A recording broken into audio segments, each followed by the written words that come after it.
Okay, so this is contract to close. So when you're contract to close, things get a little more interesting, right? So this is like accepted, offer, and then we have our timelines.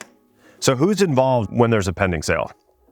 You got a buyer, you got a seller, title escrow, lender, insurance. Now what happens if buyer's good, seller's good, title escrow are good, lender's good, but we didn't get insurance? Is that gonna be a problem? Yes. Okay.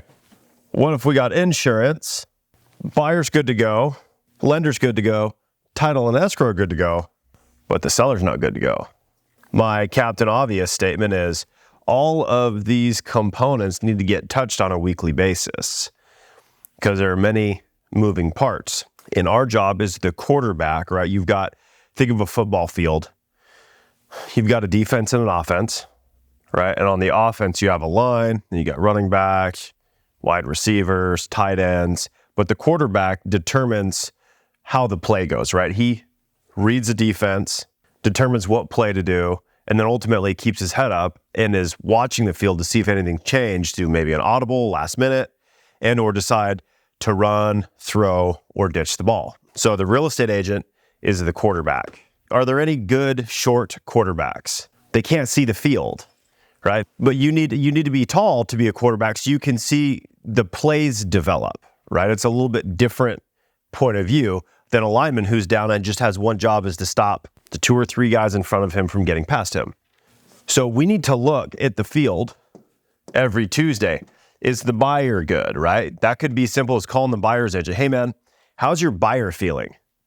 Because guess what that buyer's agent hasn't done? They haven't checked on their buyer. Fair? We know that. That's a fact. Most real estate agents will do as little as humanly possible to get a paycheck to their own detriment in a big way, right? Buyer, how you doing? Seller, how you doing? Title escrow, where are we at with the preliminary title report? Is there anything on this title report that's of concern? Have you gotten the seller's net sheet? Have you gotten our commission demand to make sure we get paid? Double checking, you know that we moved the close date from the 22nd to the 20th. Want to make sure that you know the buyers live in Iowa and the sellers live in Vermont, right? That could add a week to a transaction. Or hey, remember the seller's going on a cruise 3 days before close. They need to sign early. Otherwise, we can't close this deal. Fair? Lender, do you have all the documents that you need? Has the appraisal been ordered? Were there any conditions to the appraisal? Is there anything I can do to help? Maybe the title company hasn't gotten the lender something. Dude, they lose emails left and right. They are no more put together than we are, right? That's why the quarterback's constantly checking all these different layers. We got insurance, right? Should be a no-brainer because really the lender is the one that's tied to insurance. But guess who doesn't get paid if one of these things goes south? So then whose fault is it? It's our fault, right? Because we could have prevented it. We could have reminded, hey, how's your buyer doing? They got an insurance? Hey, how's the transaction going? Have you got an insurance binder escrow? Hey, Mr. Lender, I know everything's good. Did you get insurance? Right? Usually this happens, but when it doesn't, then it doesn't. And it's terrible. So that's a Tuesday update when you're pending. So we update title, which also in this state is escrow, lender, insurance, and maybe dad. That's Tuesday. So you can do this thoughtfully and do it the right way, or you could just do the bare minimum. But the bare minimum, you're actually like shooting yourself in the foot. You just don't know it. And I see that happen a lot with everything, right? How about with following up on leads? Are there 2 ways to follow up with a lead? Called, no answer. Called, no answer. Called, no answer. Called, no answer. Called, no answer. What do you think is going to happen the next time you call? Yeah, call, no answer, text message, video message, email, social media, pop by, see if you guys have any mutual friends, hit up the friend, ask if they're still on the market. That would be a way to actually connect with somebody.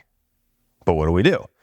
We tend to default to the lazy way, the way, and the way that's not going to get us anywhere, which then is going to reinforce that this shit doesn't work.